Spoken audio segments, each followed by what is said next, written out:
Sur une route déserte à proximité de la forêt, une voiture de luxe s'arrête. Un homme riche, au regard arrogant, ouvre les portes arrière du véhicule et, avec dégoût, fait sortir ses 2 fils jumeaux de l'intérieur. « Reste ici et ne bouge pas », fut le dernier ordre de l'homme avant de disparaître au bout de la route. Sans rien comprendre de par leur innocence, les petits, âgés à peine de 4 ans, se mettent à pleurer. Leurs petits pieds nus sentaient le froid glacial de l'asphalte, mais ils n'étaient pas seuls. Un grand cheval blanc surveillait tout entre les arbres de la forêt. Ce que faire ensuite l'animal a laissé tout le monde sous le choc.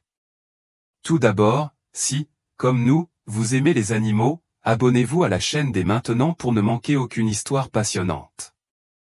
Merci. Revenons à notre histoire. Le soleil était à peine levé que Peter réveilla son frère John d'un léger coup de coude. Les petites jumelles de 4 ans partageaient non seulement le même visage angélique encadré de boucles dorées, mais aussi cette excitation matinale que seuls les enfants peuvent ressentir à la promesse d'une sortie spéciale. Leur père, toujours aussi occupé et distant, avait promis de les emmener voir un lieu magique dans la forêt. Maria, la gouvernante qui s'occupait du manoir depuis des décennies, la regardait avec des yeux méfiants alors qu'elle aidait les garçons à s'habiller. Quelque chose dans le comportement du patron ne semblait pas naturel. Lui, qui ne s'intéressait jamais aux enfants qu'il cachait de la société, insistait désormais pour les promener seuls. Ses mains ridées tremblaient légèrement alors qu'il boutonnait les mêmes petits manteaux bleus qu'il avait achetés pour les garçons à Noël dernier. « Faites attention, mes petits anges », murmura-t-elle en ajustant une dernière fois les cheveux des petits.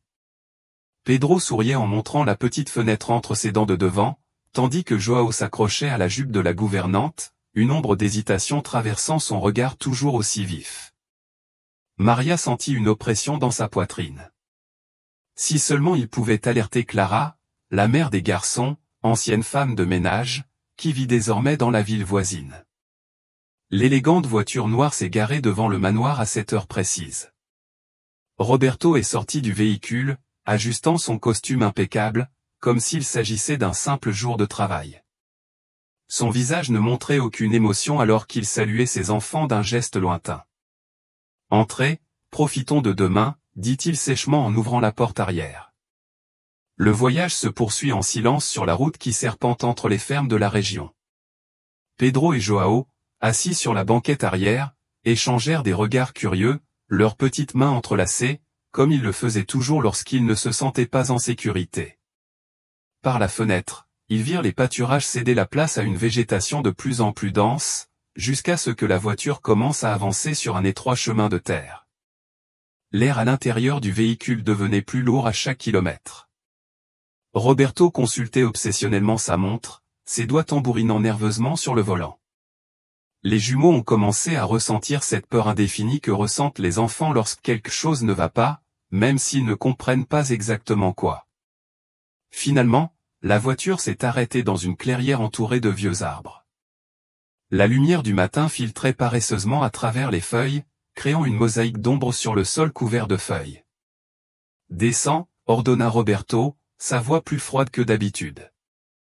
Les garçons obéirent, se tenant toujours la main, leur petit cœur battant la chamade avec un mélange d'attente et d'appréhension. « Attends ici », dit-il en retournant à la voiture.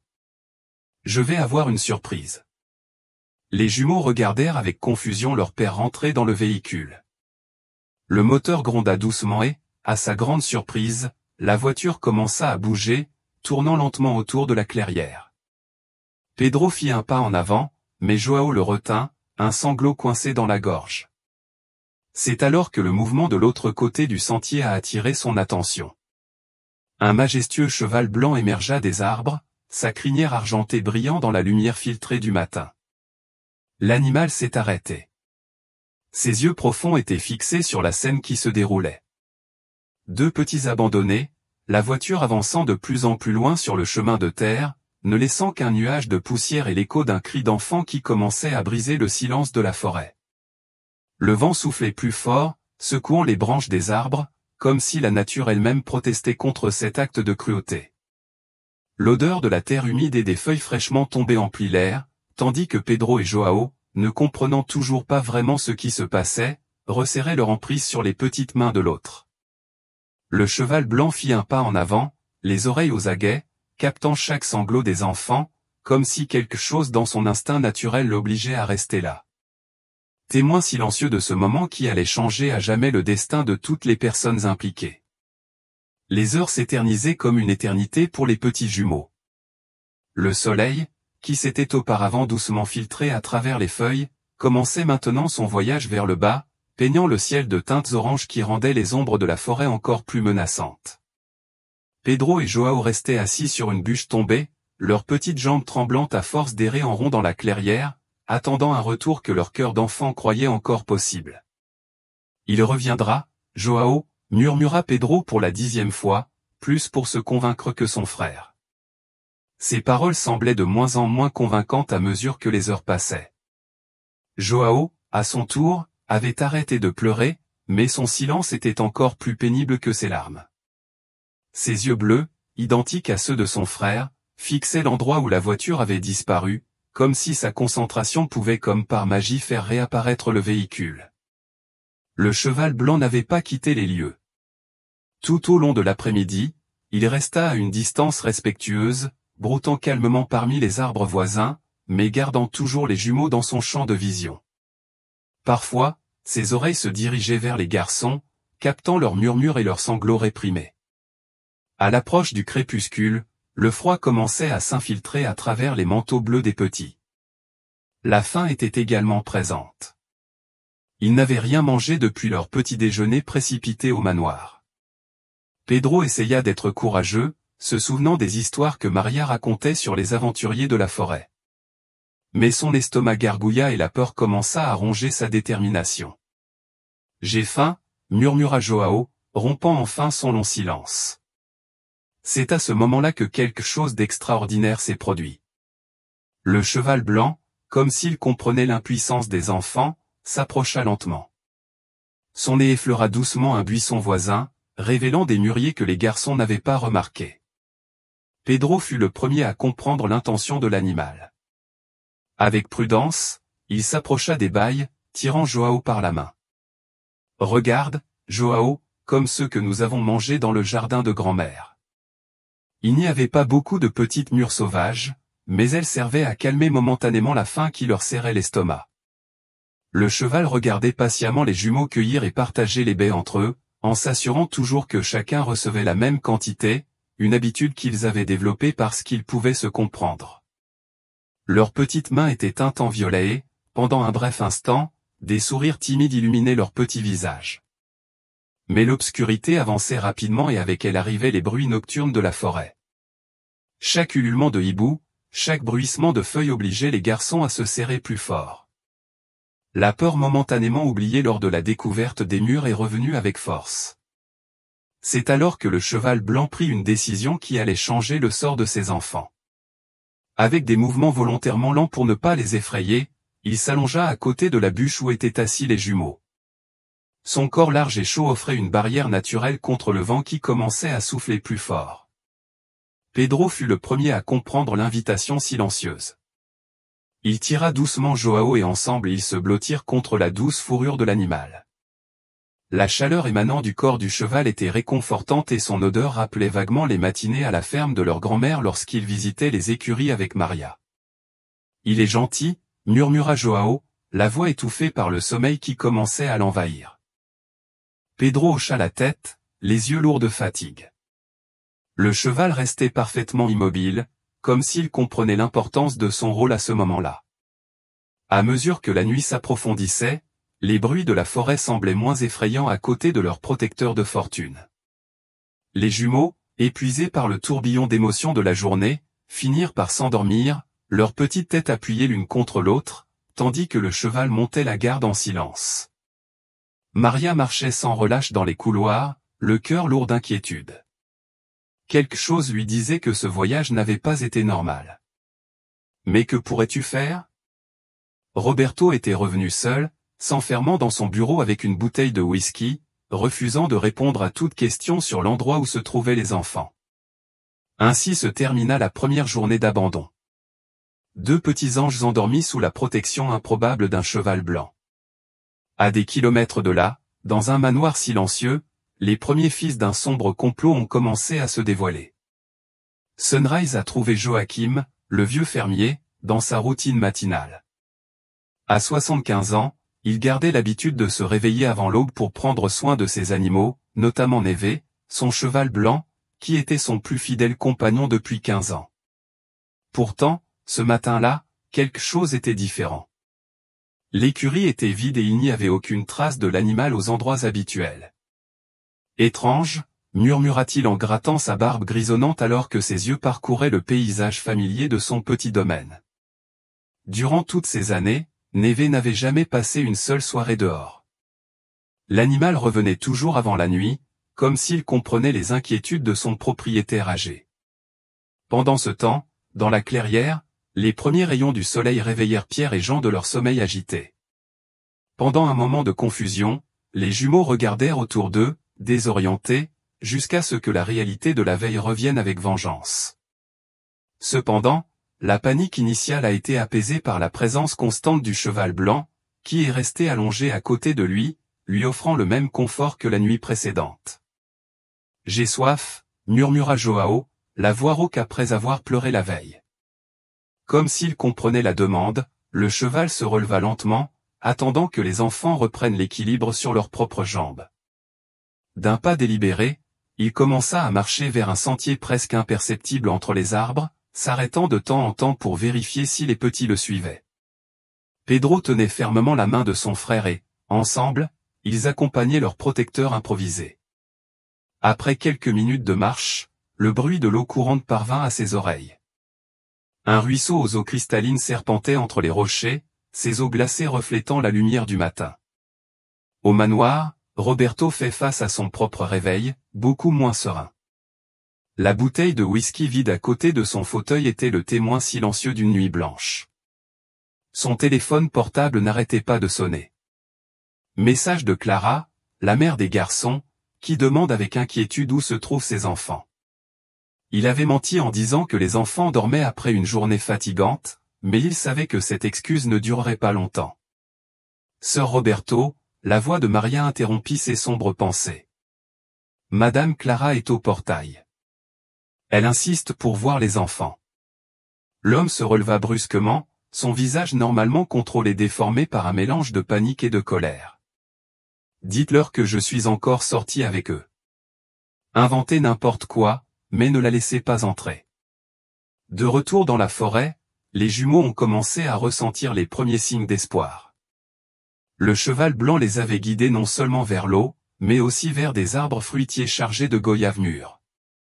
Leur faim et leur soif étant apaisés, leurs esprits d'enfants ont commencé à voir la situation davantage comme une aventure que comme une tragédie. Joachim, en suivant des traces familières à travers la forêt, a trouvé des marques qui l'ont profondément intrigué. À côté des empreintes de sabots indubitables de Neve se trouvaient de petites empreintes de pas, des empreintes d'enfants. Son cœur battait plus vite. En 50 ans de vie dans cette région, je savais que les jeunes enfants n'avaient pas tendance à parcourir seuls la forêt. Clara, debout devant les portes fermées du manoir, sentit que quelque chose n'allait terriblement pas. Son instinct maternel lui criait que les excuses de Roberto étaient des mensonges, mais que pouvait-elle faire? En tant qu'ancienne femme de ménage, elle n'avait aucun pouvoir contre le père riche et influ de ses enfants. Le soleil était déjà levé lorsque Neve décida finalement de conduire les jumeaux hors de la forêt. D'un pas prudent, il les conduisit sur un chemin qui commençait à devenir plus large et plus précis. Pedro et Joao, bien que fatigués, ont suivi l'animal avec une confiance retrouvée. Ils ne se rendaient pas compte qu'ils étaient observés de loin par Joachim, qui avait du mal à croire ce que voyaient ses yeux. Le vieux paysan regardait derrière un arbre son cheval conduire les deux enfants avec une douceur qui, même après tant d'années ensemble, le surprenait encore. Son esprit commençait déjà à se poser des questions. Qui étaient ces garçons? Pourquoi étaient-ils seuls dans la forêt? Et pourquoi votre cœur vous a-t-il dit que vous étiez sur le point de vous impliquer dans quelque chose de bien plus grand que vous ne pouviez l'imaginer? Joachim a regardé pendant quelques minutes avant de se dévoiler. Grâce à ses années d'expérience auprès des enfants, il avait élevé 3 enfants et avait désormais 7 petits-enfants. On lui a dit qu'il devait aborder la situation avec une extrême délicatesse. Les plus petits semblaient faire confiance à Neve, et ce serait son pont pour les atteindre. Alors c'est dans ça que tu t'es embarqué, salaud, dit-il d'une voix forte mais douce, sortant de sa cachette avec un doux sourire sur son visage ridé. Pedro et Joao furent surpris, se cachant instinctivement derrière le cheval blanc, qui resta calme, tournant seulement la tête pour saluer son propriétaire avec un doux hennissement. « Il ne faut pas avoir peur », a poursuivi Joachim en gardant ses distances. « Ce petit cheval espiègle est mon ami. Il s'appelle Neve. Et apparemment, il est devenu ton ami aussi. » Ses yeux expérimentés remarquèrent les manteaux bleus sales, les visages fatigués et les signes évidents que les enfants avaient passé la nuit dehors. Joao serra plus fort la main de son frère, mais Pedro, toujours le plus courageux des deux, fit un petit pas en avant. « Il nous a aidés, dit-il d'une voix tremblante. Il a montré où il y avait de l'eau et des bails. » Joachim hocha la tête, s'asseyant sur une bûche à proximité pour paraître moins intimidant. Dans le manoir, la situation se détériorait rapidement.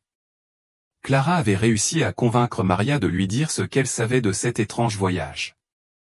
La gouvernante, rongée par la culpabilité de ne pas avoir arrêté Roberto, révéla ses soupçons à travers des larmes contenues. Avant, il n'avait jamais voulu avoir affaire au garçon, Madame Clara, jamais. Et hier, sorti de nulle part, il a voulu les emmener se promener seul. Roberto, enfermé dans son bureau, essayait désespérément de sauver les apparences. Il a eu une importante vidéoconférence avec des investisseurs en une demi-heure, des gens qui n'ont jamais pu connaître ses enfants illégitimes avec un ex-employé.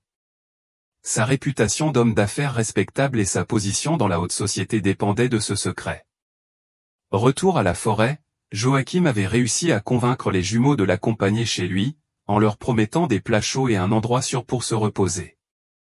Neve marchait à côté des enfants comme pour s'assurer qu'ils comprenaient qu'ils pouvaient faire confiance à leur propriétaire. « Pouvez-vous me dire vos noms ?» demanda-t-il doucement alors qu'il marchait le long du chemin qui menait à sa petite ferme. « Pedro et Joao », répondit Pedro, en tenant toujours fermement la main de son frère. « Nous sommes jumeaux », a-t-il ajouté, comme si cela expliquait pourquoi ils se ressemblaient autant. Le vieux fermier remarqua que les garçons communiquaient principalement par des regards et de petits gestes, comme s'ils partageaient un langage secret. Il a également remarqué que, malgré leurs vêtements sales, ils étaient bien soignés. Ses cheveux étaient récemment coupés, ses ongles coupés, ses dents bien soignées. « Et où sont tes parents ?» demanda-t-il prudemment, observant attentivement les réactions des enfants. Le silence qui suivit fut assourdissant. Joao baissa les yeux et Pedro se mordit la lèvre, retenant clairement ses larmes. « Papa a dit qu'il allait avoir une surprise, murmura-t-il finalement, la voix brisée. Dans la maison simple mais accueillante de Joachim, sa femme de chambre, Donna Zefa, préparait déjà le petit déjeuner, comme elle le faisait chaque matin depuis 20 ans. L'odeur du pain fait maison et du café fraîchement moulu remplissait la cuisine à leur arrivée. La dame aux cheveux blancs de Bidusine n'a montré aucune surprise lorsqu'elle a vu arriver son patron avec 2 enfants. Des années de vie commune lui avaient appris que Joachim se présentait toujours avec quelqu'un qui avait besoin d'aide. « Mangeons d'abord », décida Joachim, voyant à quel point les garçons semblaient fascinés par la table dressée. « Nous parlerons mieux plus tard. » Pendant que les enfants dévoraient du pain avec du beurre et buvaient du chocolat chaud, le vieux fermier et Madame Zefa échangèrent des regards inquiets.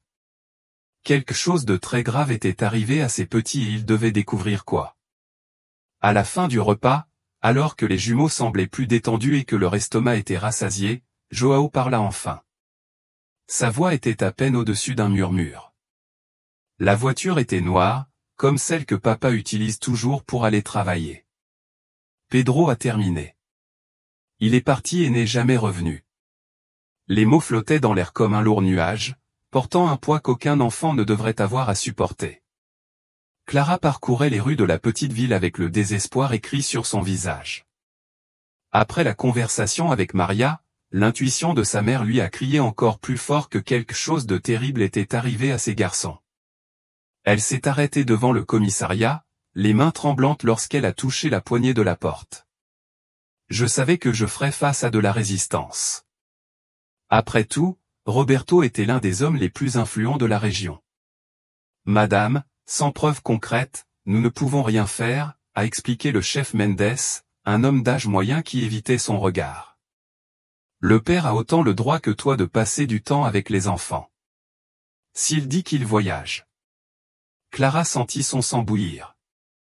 Voyager? Mes enfants ont 4 ans. Comment peuvent-ils voyager sans moi? Dans la ferme de Joachim, les jumeaux ont finalement dormi sur un lit de fortune dans le salon, épuisés après le bain chaud que Donna Zefa leur avait préparé. Le vieux fermier était assis sur son porche, fumant sa pipe tout en rassemblant ses pensées. En 50 ans de vie là-bas, j'ai connu chaque famille de la région, chaque histoire, chaque secret. Patron, appela doucement Donna Zefa en le rejoignant sur le balcon. Ces garçons ressemblent à Roberto Mendonça. Joachim hocha lentement la tête. J'avais aussi remarqué la ressemblance frappante entre les jumeaux et l'homme d'affaires. Les mêmes yeux bleus, la même forme de visage. Et leur mère doit être cette fille qui travaillait au manoir. Clara. Au manoir, Roberto a mené sa vidéoconférence avec un sourire artificiel aux lèvres, discutant de chiffres et de projections, comme si de rien n'était. Mais ses mains transpiraient à chaque fois que son téléphone portable vibrait avec un autre message de Clara.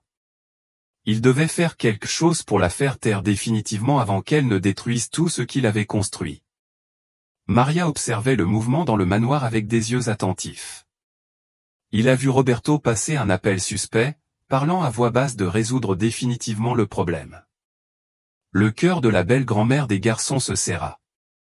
Discrètement, il a sorti son vieux téléphone portable et a photographié quelques pages du journal que Roberto gardait dans son tiroir, preuve de sa préméditation à se débarrasser de ses enfants. En fin d'après-midi, Clara arrive à l'église de la ville, où elle trouve un soutien inattendu. Le père Antonio, un homme aux cheveux blancs qui avait baptisé les jumeaux, écoutait leur histoire avec une véritable attention. « Ma fille, parle-moi plus de ce supposé voyage », demanda-t-il, ses yeux aimables transmettant la première étincelle d'espoir que Clara avait ressentie depuis des jours. Pendant ce temps, les jumeaux se réveillèrent de leur sommeil réparateur et trouvèrent Neve les regardant à travers la fenêtre du salon. Le cheval blanc avait refusé de rentrer à l'écurie, restant près de la maison tel un gardien silencieux. Pedro sourit en le voyant, donnant un coup de coude à Joao pour lui montrer que son ami protecteur était toujours à proximité. Joachim, qui observait la scène, prit une décision. Il ne pouvait pas rester les bras croisés tandis que 2 enfants innocents subissaient les conséquences de la cruauté des adultes. « Donna Zefa, je vais me promener dans la ville », annonça-t-il en ramassant son chapeau. « Prends soin d'eux. » La vieille fille hocha la tête, comprenant que son patron ferait tout ce qui était nécessaire pour aider ses enfants.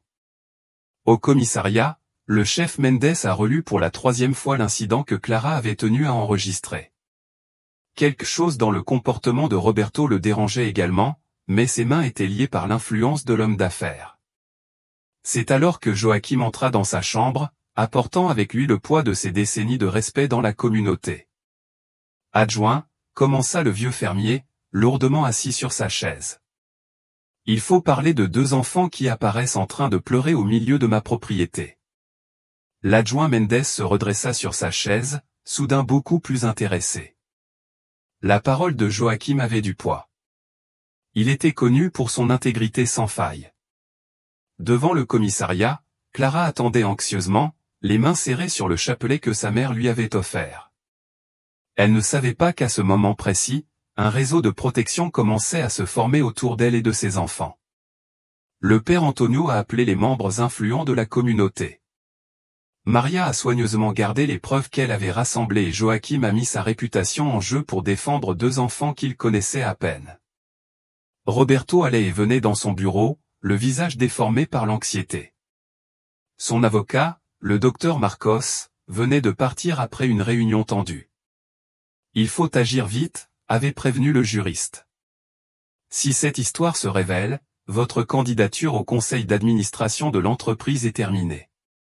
L'homme d'affaires passa ses mains dans ses cheveux gris, conscient que tout son empire pourrait s'effondrer à cause d'une erreur passée. Dans la ferme de Joachim, les jumeaux commençaient à s'adapter à la routine simple et accueillante. Dona Zefa leur avait improvisé de nouveaux vêtements, en utilisant des tissus récupérés.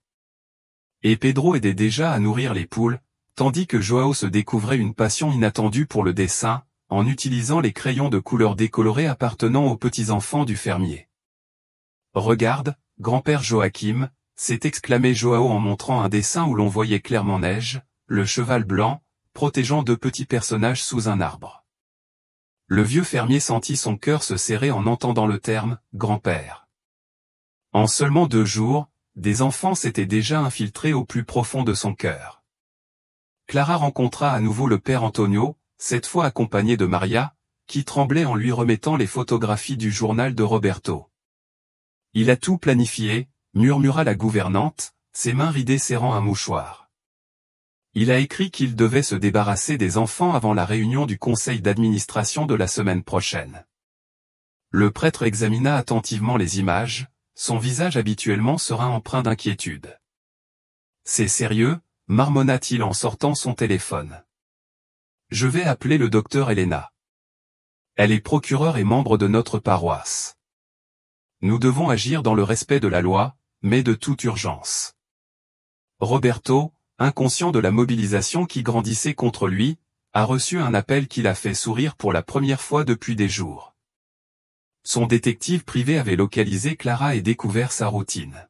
« Elle est vulnérable », rapporta la voix au téléphone. « Nous pouvons utiliser cela à notre avantage. » L'homme d'affaires sentit une vague de soulagement parcourir son corps. Peut-être qu'il y avait encore une issue. Au commissariat, le chef Mendes a relu pour la 3e fois la déclaration de Joachim. La réputation du vieux fermier était inattaquable et les descriptions qu'il faisait des jumeaux coïncidaient parfaitement avec les caractéristiques fournies par Clara. Sa conscience professionnelle a finalement commencé à parler plus fort que sa peur des représailles. Neve a continué sa veillée silencieuse dans la ferme, désormais accompagné de Pedro et Joao, qui jouaient dans la cour sous l'œil vigilant de Dona Zefa. Le cheval semblait avoir développé un 6e sens envers les enfants. Ses oreilles bougeaient au moindre bruit suspect. Ses yeux vigilants scrutaient constamment les environs. « Combien veux-tu » La voix de Roberto était froide au téléphone. Clara tenait fermement l'appareil, se sentant nauséeuse en entendant la proposition. « Assez d'argent pour recommencer ailleurs, loin d'ici. Il suffit de signer un document, en supposant que vous ayez abandonné les enfants et que vous ne reveniez plus jamais. » Le silence qui suivit fut assourdissant.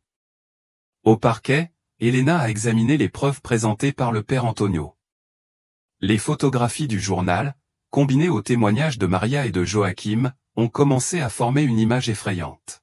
« Nous devons procéder avec prudence », a-t-elle expliqué. Roberto a des relations puissantes, mais nous avons aussi quelque chose auquel il ne s'attend pas, la vérité. La nuit tombait quand Clara prit enfin sa décision. En regardant la photo des jumeaux dans son portefeuille, il ressentit une force qu'il ne soupçonnait pas posséder. Il n'a pas répondu fermement au téléphone. « Il n'y a pas d'argent au monde qui me ferait abandonner mes enfants. » À l'autre bout du fil, Roberto sentit son dernier plan s'effondrer. Dans leur chambre à la ferme, les jumeaux se préparaient à se coucher, vêtus désormais d'un pyjama emprunté aux petits-enfants de Joachim. « Est-ce que maman nous trouvera » demanda doucement Joao, tandis que Pedro disposait la couverture sur eux. « Oui, tu le feras » répondit le frère avec une certitude qui venait du plus profond de son âme innocente. Neve l'aidera à nous retrouver. L'aube apportait avec elle des nuages sombres qui se rassemblaient à l'horizon, annonçant une tempête. Joachim regardait le ciel avec inquiétude tout en vérifiant les fenêtres et les portes de sa propriété. En plus de 70 ans de vie, il avait appris à lire les panneaux météorologiques, et quelque chose lui disait que ce ne serait pas une tempête ordinaire. Au manoir, Roberto a reçu des nouvelles qui lui ont glacé le sang. Son informateur de la police avait prévenu que le chef Mendes était sur le point d'ouvrir une enquête formelle sur la disparition des jumeaux. Pire encore, un procureur était impliqué dans l'affaire. Ses mains tremblaient alors qu'il versait son 3e verre de whisky de la matinée. Maria, qui avait passé la nuit éveillée à organiser davantage de preuves contre son patron, remarqua un étrange mouvement d'hommes inconnus autour du manoir. Par la fenêtre de la cuisine, il aperçut Roberto qui tendait une épaisse enveloppe à un type à l'air suspect. Son cœur s'emballa. Des années de travail dans cette maison lui ont dit que quelque chose de terrible était sur le point de se produire. À la ferme, les jumeaux jouaient sur le porche, inconscients de la tension croissante. Pedro avait construit un fort avec de vieux coussins, tandis que Joao dessinait un autre de ses chefs-d'œuvre, représentant cette fois toute la famille qu'ils avaient retrouvée. Joachim, Dona Zefae, bien sûr, l'inséparable Neve. Le cheval blanc, comme toujours, gardait sa garde près des enfants. Ce fut Neve qui remarqua le premier les étrangers qui approchaient. Ses oreilles tressautèrent et un hennissement d'avertissement traversa l'air. Joachim, qui se trouvait dans la grange, releva la tête lorsqu'il entendit le bruit des moteurs qui approchaient sur le chemin de terre. Quelque chose dans son instinct le poussa à courir vers la maison. Dona Zefa l'a appelé d'urgence. Emmenez les enfants au sous-sol maintenant. La vieille fille n'hésita pas. Depuis des décennies de coexistence, il n'avait jamais vu une telle inquiétude sur le visage de son patron. Avec une agilité surprenante pour son âge, il conduisit les jumeaux jusqu'à la trappe cachée sous le tapis du salon. Roberto était arrivé avec 3 hommes dans 2 voitures noires. Son visage normalement contrôlé était déformé par une sombre détermination. Je ne pouvais pas permettre à ces enfants de détruire tout ce que j'avais construit. S'il devait recourir à la force pour les récupérer et les renvoyer, qu'il en soit ainsi. Mais l'homme d'affaires ne comptait pas sur 2 facteurs cruciaux. La première était Snow, qui, en voyant les envahisseurs s'approcher de la maison, se cabra dans un hennissement furieux, ses pattes avant frappant l'air avec suffisamment de force pour repousser les hommes. Le deuxième facteur était encore plus surprenant. Des sirènes commencèrent à retentir au loin. Le délégué Mendes, suivant son intuition, après un appel anonyme, dont ils découvriront plus tard qu'il s'agissait de Maria, avait décidé de faire une visite surprise à la ferme de Joachim. Et il n'est pas venu seul. Le docteur Elena, la promotrice, était dans une autre voiture avec Clara. La tempête a fini par éclater. D'épaisses gouttes de pluie ont commencé à tomber sur le sol, transformant le chemin de terre en boue. Le tonnerre résonnait comme si le ciel voulait participer au drame qui se déroulait. Roberto et ses hommes, surpris par l'arrivée des autorités, tentent de battre en retraite, mais leurs voitures sont déjà bloquées. Au sous-sol, les jumeaux se sont embrassés, effrayés par les bruits de la tempête et du chaos au-dessus. Dona Zefa les maintenait ensemble, murmurant des paroles de réconfort et priant doucement. Le bruit des sabots de Neve contre le sol du porche leur rappelait constamment qu'ils n'étaient pas seuls. Roberto mendonça. La voix du docteur Elena coupa l'air comme un fouet alors qu'elle sortait de la voiture protégée par un parapluie. Vous êtes détenus pour enquêter sur la disparition de vos enfants. L'homme d'affaires pâlit en voyant Clara sortir de l'autre véhicule, les yeux pétillants d'un mélange de douleur et de triomphe. C'est à ce moment que Joachim, trempé par la pluie mais droit dans sa dignité, ouvrit la porte de la maison. Les enfants sont là, annonça-t-il d'une voix ferme, et ils peuvent être témoins exactement de ce que leur père a fait.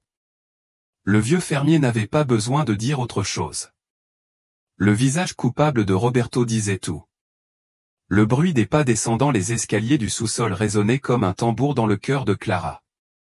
Dona Zefa est apparue la première, les yeux brillants de larmes contenues, et juste derrière elle, accrochés l'un à l'autre, comme toujours, Pedro et Joao ont émergé dans la pénombre de la pièce. Pendant un instant, le temps parut s'arrêter. Mère et fils se regardent à travers la distance qui les sépare. Maman! Le cri commun des jumeaux rompit le charme. Clara accourut, tombant à genoux pour serrer ses petits dans ses bras, tandis que toutes les personnes présentes regardaient la scène avec une émotion à peine contenue. Même le délégué Mendes, connu pour son attitude toujours professionnelle, a dû discrètement s'essuyer les yeux. Roberto, désormais assis sur une chaise sous le vigilant d'un policier, regardait la scène avec une expression complexe, un mélange de honte, de colère et, étonnamment, de quelque chose qui ressemblait à du regret. Maria, arrivée avec Clara, s'approcha de lui d'un pas ferme. Le Seigneur aurait pu être un père pour eux, dit-il doucement. sa voix, remplie de décennies de dévouement et de déception. Dehors, la tempête commençait à s'apaiser, comme si la nature elle-même reconnaissait que son rôle dramatique n'était plus nécessaire. Neve, toujours sur le porche, hennissait doucement en voyant les jumeaux dans les bras de leur mère. Peter leva la tête au son familier, les yeux brillants de larmes et de joie. « Maman, c'est Neve qui nous a sauvés, » dit Pedro. Dortar Elena a tout observé avec une attention professionnelle, mais aussi avec une véritable émotion. Au cours de mes années au parquet, j'ai vu de nombreux cas de négligence et d'abandon. Mais quelque chose dans cette histoire, le courage des enfants, la gentillesse du cheval, l'intégrité du vieux fermier, touchait quelque chose de profondément humain. « J'ai besoin de vos déclarations, » dit-elle doucement en s'approchant de Clara et des garçons. « Mais nous pouvons le faire demain sereinement. Aujourd'hui, vous devez être ensemble. » Joachim a immédiatement pris la parole. « Ma maison est disponible aussi longtemps que vous en avez besoin. » C'est Joao qui, avec l'innocence typique de ses 4 ans, a soulevé la question qui restait en suspens. Regardant son père, toujours en détention, il demanda d'une petite voix, « Pourquoi n'es-tu pas revenu nous chercher ?» Le silence qui suivit fut assourdissant. Roberto ouvrit la bouche, mais aucun son n'en sortit. Pour la première fois de sa vie, il se retrouva sans voix devant la simplicité dévastatrice d'une question enfantine. Dona Zefa, avec ses années de sagesse, est rapidement intervenu. « Faisons du chocolat chaud à tout le monde », annonça-t-il en conduisant les enfants vers la cuisine. Clara suivit ses enfants, mais non sans jeter à Roberto un regard dur, un regard qui portait tout le poids de la souffrance des derniers jours. Le délégué Mendes commença à organiser la situation. Roberto serait emmené au commissariat de police pour faire une déclaration officielle. Ses compagnons, qui avaient tenté de s'enfuir mais se sont retrouvés coincés dans la boue, seraient également arrêtés pour enquête. Maria a remis au docteur Elena un dossier contenant toutes les preuves qu'elle avait rassemblées, le journal, les photographies, les documents. Dans la cuisine confortable, pendant que Dona Zefa préparait le chocolat chaud promis, les jumeaux racontaient avec enthousiasme à leur mère leurs aventures avec Neve. Il a montré où se trouvaient les baies, a expliqué Pedro. Et il restait près de nous quand il faisait noir, a ajouté Joao. Clara écoutait chaque mot, son cœur alternant entre la gratitude pour la protection que ses enfants avaient reçue et la douleur pour ce qu'ils avaient vécu. Joachim regardait la scène à travers la porte de la cuisine, son vieux visage marqué par un sourire fatigué mais satisfait.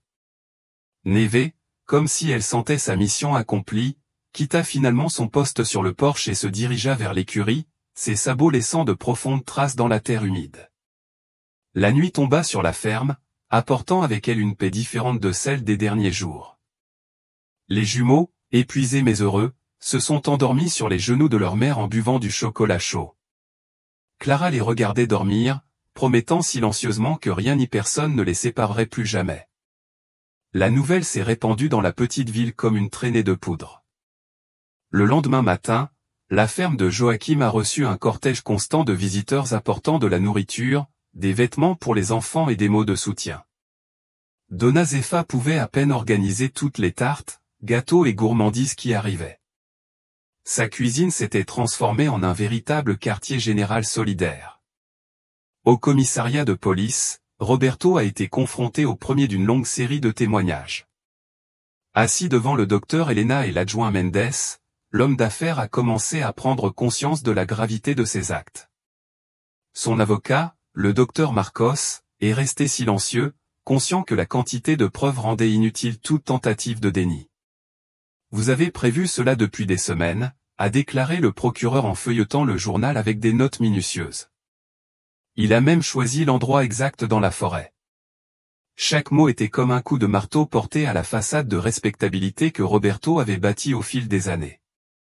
Ses partenaires ont déjà été informés de l'enquête, a-t-elle ajouté, tout comme le conseil d'administration de l'entreprise. À la ferme, Clara a aidé les jumeaux à s'habiller avec certains vêtements donnés par la communauté. Pedro a choisi un t-shirt avec un imprimé cheval, pensant évidemment à Neve. Tandis que Joao a opté pour une bleue qui lui rappelait son ancienne veste. Le traumatisme des derniers jours était toujours présent, mais la présence de sa mère et l'environnement accueillant de la ferme ont contribué à créer un nouveau sentiment de sécurité. Joachim a reçu la visite du père Antonio, qui lui a apporté d'importantes nouvelles. L'église avait organisé une campagne pour aider Clara à reconstruire sa vie avec les garçons. « Nous vous avons trouvé un appartement », annonça le curé, ses bons yeux brillants. « Et des gens prêts à proposer du travail. » Maria est arrivée à la ferme, apportant les effets personnels des jumeaux qu'elle avait entreposés dans le manoir, des photos, des jouets préférés, et même les ours en peluche qu'ils aimaient tant. « J'ai tout pris avant qu'ils puissent le détruire », a expliqué la gouvernante, qui avait démissionné dès l'arrestation de Roberto. Dehors, Neve broutait paisiblement, levant parfois la tête pour regarder les enfants jouer. Dans la cour, le cheval était devenu une sorte de célébrité locale. Les gens s'arrêtaient pour le photographier et on parlait déjà de faire un reportage sur sa participation héroïque au sauvetage des jumeaux. Grand-père Joachim a appelé Pedro pendant le déjeuner. « Est-ce qu'on pourra encore rendre visite à Neve quand on ira vivre avec maman ?» Le vieux fermier sourit, échangeant un regard complice avec Clara. « Bien sûr que si, petit. Cette ferme est maintenant ta deuxième maison. » Joao, qui dessinait dans son nouveau carnet, leva les yeux avec espoir. « Et est-ce que Donna Zefa va nous préparer encore du chocolat chaud ?» Au commissariat, les révélations se poursuivent. Les hommes engagés par Roberto ont commencé à parler, révélant des détails sur le projet d'enlèvement des jumeaux de la ferme. Chaque nouvelle information augmentait la gravité de l'affaire. Le délégué Mendes, qui craignait auparavant d'affronter le puissant homme d'affaires, se sent désormais renforcé par le soutien de la communauté et la certitude qu'il fait le bon choix. Clara a reçu la visite d'une assistante sociale envoyée par le docteur Elena pour évaluer la situation des enfants. Le professionnel a été impressionné par l'environnement accueillant de la ferme et par le réseau de soutien qui s'est naturellement formé autour de la famille. Dans son rapport, il soulignerait comment la communauté s'est rassemblée pour protéger ses membres les plus vulnérables. Dans l'après-midi, une petite surprise attendait les jumeaux. Des enfants du quartier, des enfants d'agriculteurs locaux, sont venus jouer avec eux. Bientôt, la cour de la ferme fut pleine de rires et de jeux. Pedro et Joao, qui avaient toujours vécu isolés dans la maison, ont découvert pour la première fois la joie d'avoir des amis du même âge. En fin de journée, alors que le soleil commençait à se coucher, Clara retrouva ses enfants dans l'écurie, discutant doucement avec Neve. Le cheval blanc les écoutait attentivement, comme s'il comprenait chaque mot.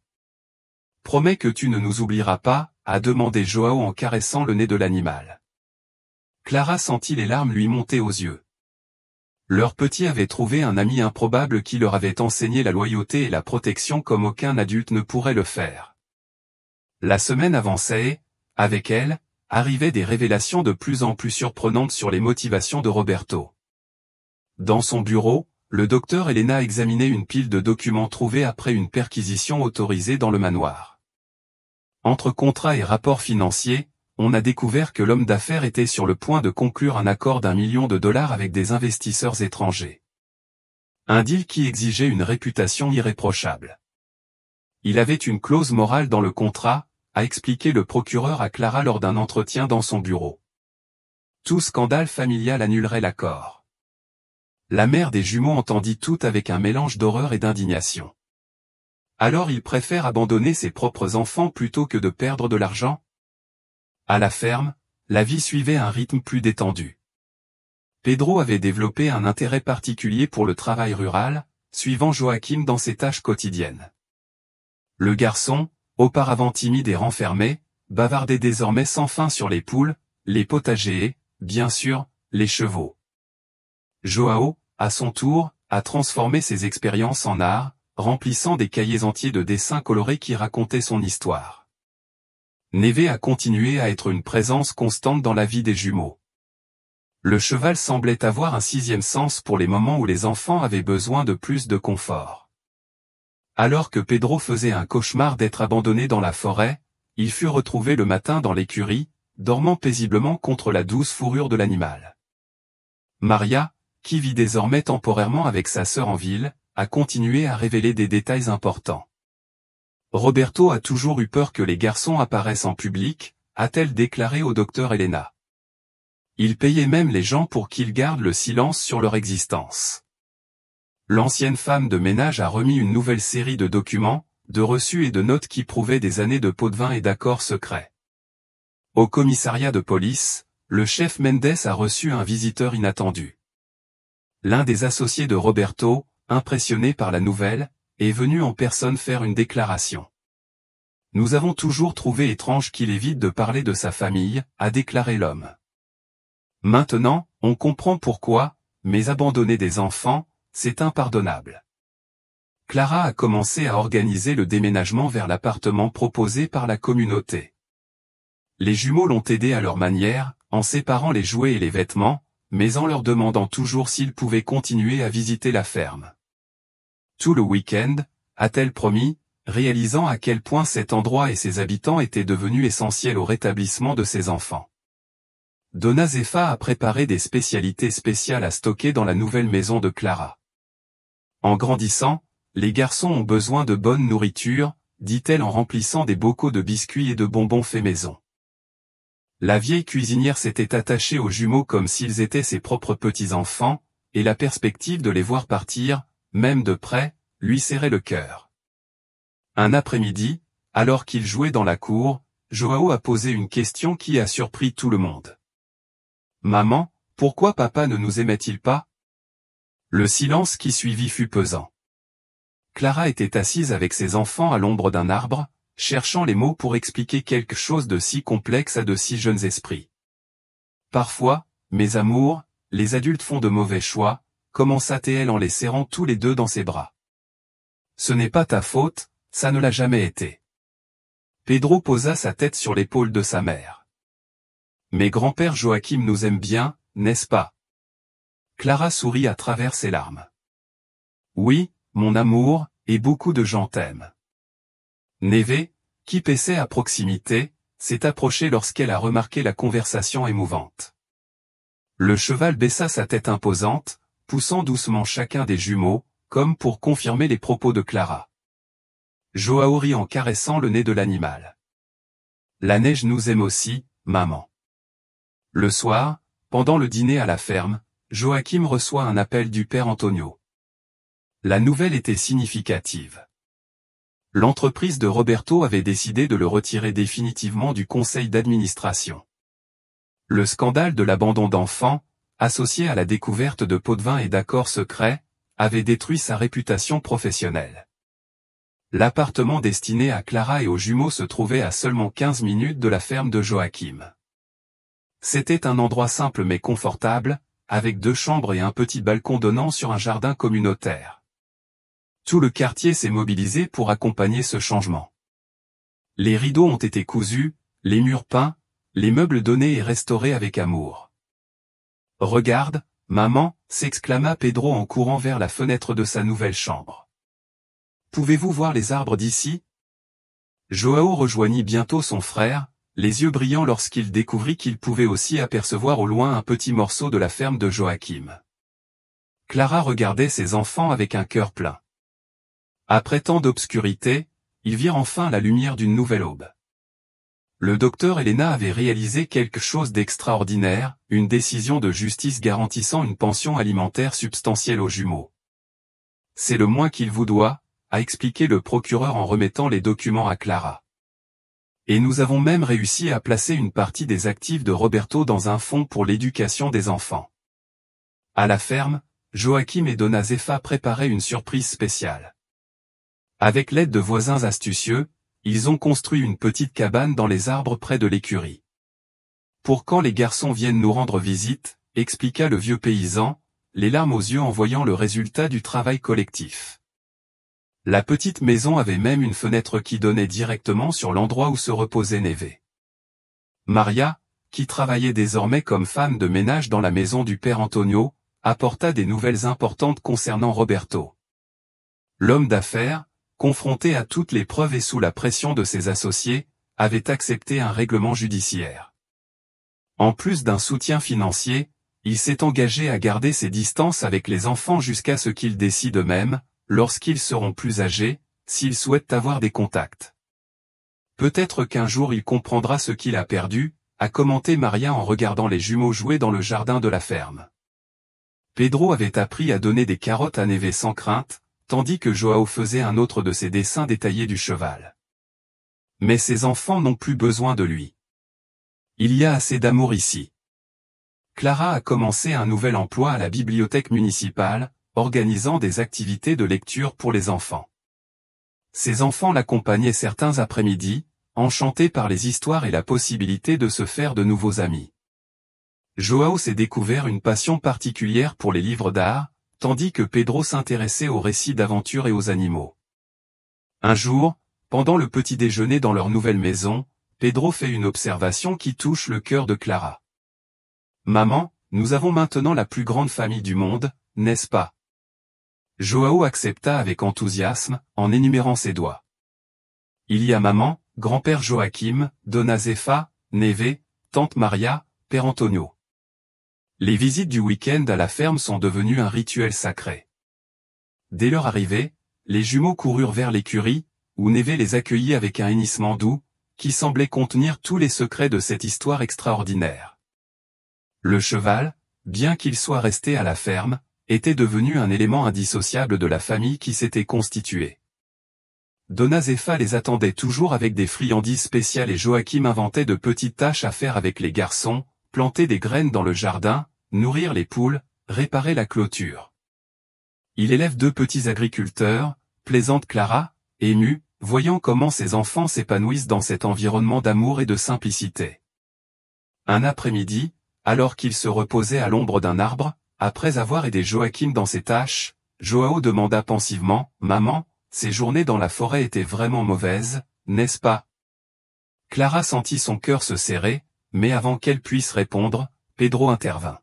« Oui, il l'était, mais ensuite Neve nous a trouvés, puis nous avons eu grand-père Joachim et Dona Zefa et notre nouvelle maison. » Clara a serré ses garçons dans ses bras, s'émerveillant de leur capacité à trouver la lumière même dans les souvenirs les plus sombres. Neve, qui broutait à proximité, releva la tête au son de son nom, ses crinières argentées se balançant doucement dans la brise de l'après-midi. Le cheval blanc, sans le savoir, avait non seulement sauvé 2 enfants abandonnés, mais il avait contribué à tisser les premiers fils d'une histoire de nouveau départ, d'amour et d'espoir. Le jour du procès de Roberto arriva avec une solennité qui pesait dans l'air. Le forum de la petite ville n'a jamais été aussi fréquenté. Il semblait que la communauté entière voulait assister au moment où justice serait enfin rendue. Clara a ajusté les petits costumes des jumeaux, vêtements prêtés par les petits-enfants de Joachim pour l'occasion spéciale. « Tu n'es pas obligé de parler si tu ne veux pas, » répéta-t-elle pour la 10e fois en lissant les cheveux dorés des garçons. Pedro et Joao, bien que nerveux, sont restés fermes pendant les semaines de préparation avec le psychologue pour enfants désigné par le tribunal, ils avaient compris l'importance de raconter leur histoire. Joachim est arrivé tôt au forum, son vieux costume soigneusement repassé par Dona Zefa.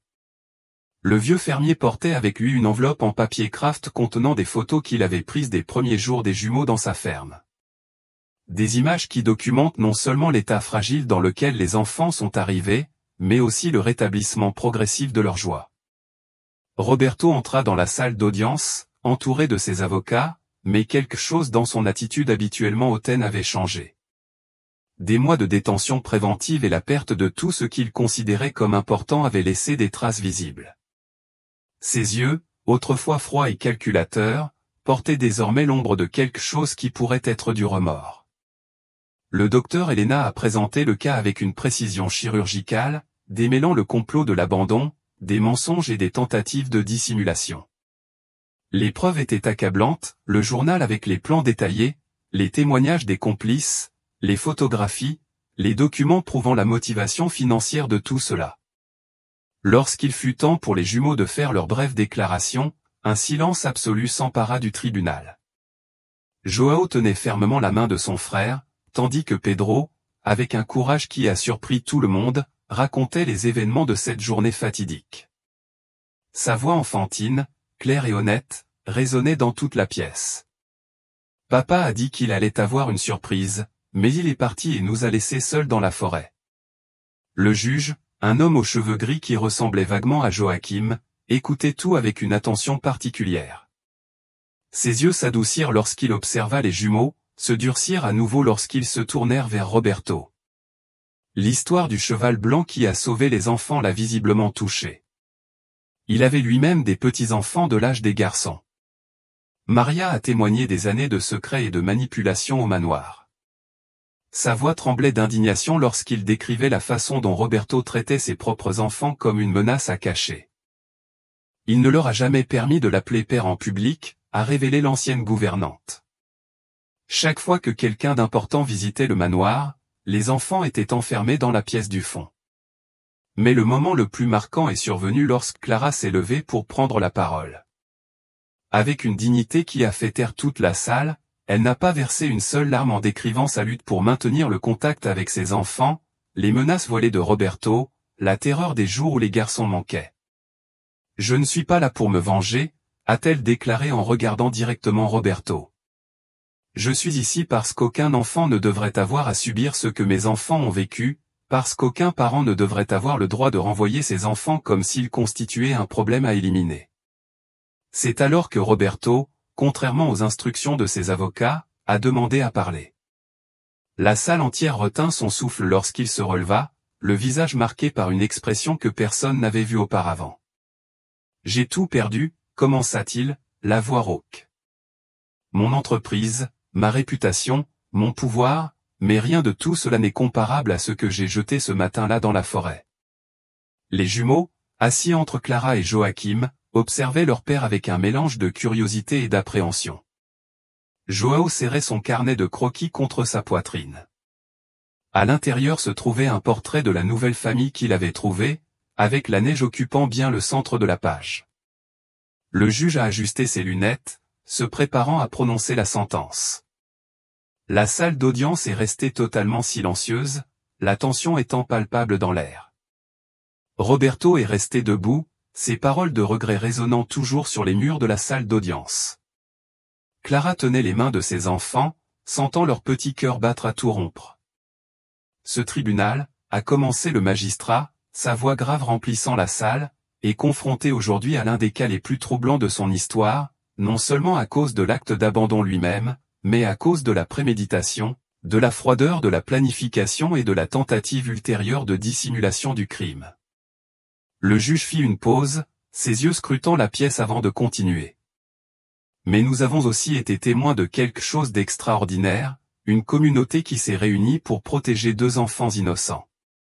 Un cheval qui, guidé par des instincts que nous ne pouvons pas comprendre pleinement, est devenu le gardien de deux vies précieuses, un agriculteur qui a ouvert non seulement sa maison, mais son cœur. Roberto gardait la tête baissée tandis que le juge détaillait les accusations avérées, abandon d'une personne incapable, tentative d'enlèvement, corruption, mensonge idéologique. La liste semblait interminable. Lorsque la peine fut finalement annoncée, 5 ans de prison semi-ouverte, plus une indemnisation et une pension à vie pour les jumeaux, un murmure parcourut la salle. En plus des sanctions légales, a poursuivi le juge, ce tribunal décide que tout contact futur avec les enfants doit se faire selon la volonté expresse des enfants lorsqu'ils sont en âge de prendre une telle décision. Clara sentit ses enfants se détendre légèrement à côté d'elle. C'était comme si un poids invisible avait été retiré de ses petites épaules. Le docteur Elena sourit discrètement, satisfaite non seulement de la sentence, mais de quelque chose de plus grand dont elle avait été témoin tout au long du processus, la transformation d'une tragédie en un témoignage du pouvoir de l'amour et de la solidarité humaine. À la fin de l'audience, alors que les gens commençaient à se disperser, Pedro a retiré la manche du cure-dent de Joachim. « Grand-père, on peut aller voir la neige maintenant ?» Le vieux fermier rit, ses rides se creusant autour de ses yeux. « Bien sûr, mon petit. Il doit attendre avec impatience. » À la sortie du forum, une petite foule attendait, des voisins, des amis, des personnes qui avaient aidé tout au long du processus. Tout le monde voulait exprimer son soutien. Joao, d'habitude timide, a surpris tout le monde en montrant son dernier dessin, une représentation de la cour, où tout le monde apparaissait, y compris un cheval blanc regardant par la fenêtre. Maria s'est approchée de Roberto alors qu'il était emmené par les huissiers. J'espère que le Seigneur utilisera ce temps pour réfléchir, a-t-elle déclaré, sa voix portant des décennies de dévouement et de déception. Ces garçons ont un si grand cœur, peut-être qu'un jour ils pourront y trouver un espace pour pardonner. Sur le chemin vers la ferme, Clara observait ses enfants dans le rétroviseur de la voiture. Ils parlaient avec animation de montrer à la neige à quel point ils étaient pimpants dans leurs costumes empruntés. La mère sourit, émerveillée par la capacité de ses enfants à maintenir leur pureté et leur joie, même après tout ce qu'ils ont vécu. Donna Zefa les attendait avec une riche table. J'avais préparé tous les plats préférés des jumeaux pour célébrer la fin de ce chapitre difficile. L'odeur du gâteau au chocolat fraîchement sorti du four remplissait la confortable cuisine de la ferme, se mêlant à l'arôme du café frais et du bien-être. Neve, comme si elle comprenait l'importance de cette journée, s'est montrée particulièrement gentille, permettant aux garçons de le décorer avec des rubans colorés qu'ils avaient reçus de la fille du chef Mendes. Le cheval blanc, héros silencieux de cette histoire, semblait sourire à sa manière, tandis que les enfants couraient et jouaient autour de lui.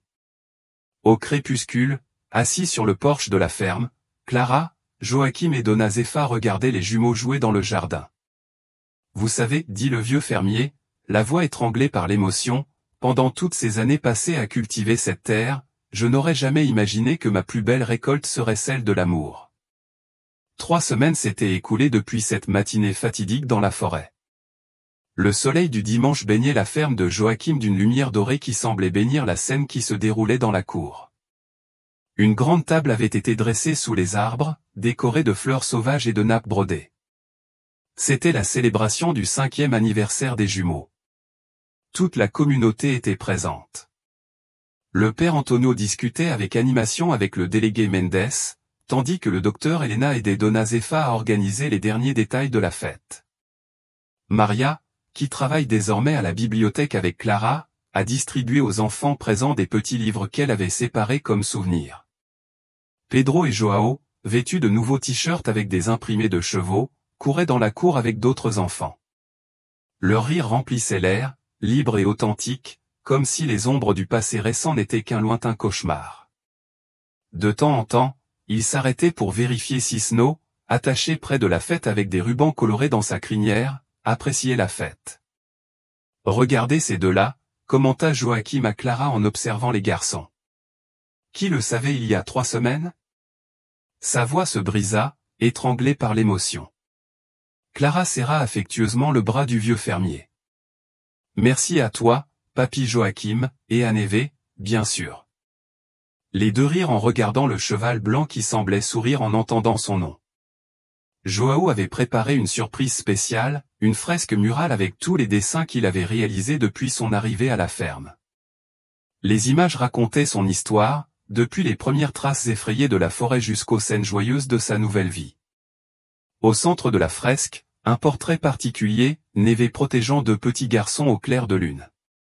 Ce cheval, dit le père Antonio en admirant le dessin, était un ange envoyé par Dieu. Donna Zefa, qui passait par là avec un plateau de friandises, a ajouté, et cela continue. Hier encore, alors que Pedro se sentait triste, c'est Neve qui l'a remarqué le premier et est allé le caresser. La fête s'est déroulée dans la chaleureuse simplicité typique de la campagne. Les enfants jouaient, les adultes parlaient et un sentiment de paix régnait dans l'air. Clara regardait tout avec les larmes aux yeux, le cœur débordant de gratitude. Au milieu de la pire épreuve de sa vie, il a découvert le vrai sens de la famille. Pendant les félicitations, alors que tout le monde se réunissait pour chanter, Neve hennissait doucement, comme si elle voulait se joindre à la célébration. Pedro et Joao ont couru vers lui avant de souffler les bougies, chacun embrassant le nez du cheval.